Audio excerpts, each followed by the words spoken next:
Hey viewers, welcome to my bonus tips and tricks section of the YouTube channel on deception. That was a tongue twister, jeez.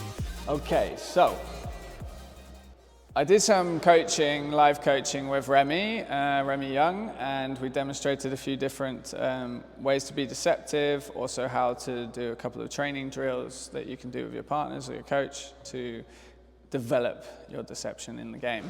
But I wanted to give a few more insights and a bit more in-depth detail to different things that are really important when being deceptive.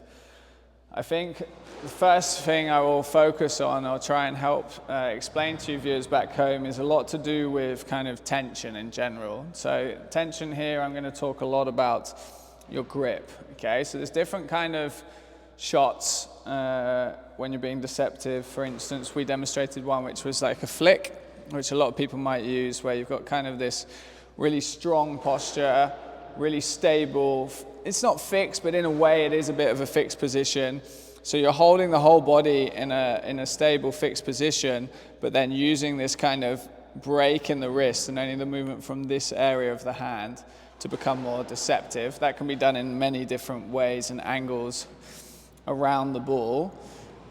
Now, so that means tension in the fingers and the hand needs to adjust, okay? So actually when you're lifting your racket and you're holding it solid and you're showing the fret of the racket, you're gonna have a lot more pressure through the fingers just to create that fret and that more high muscle tone impact, would I say, which could be classed as more tense.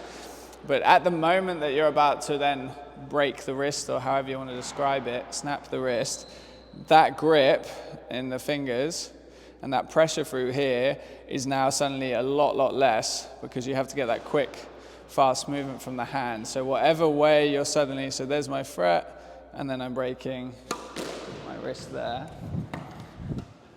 Same thing could go if the ball's coming into this area.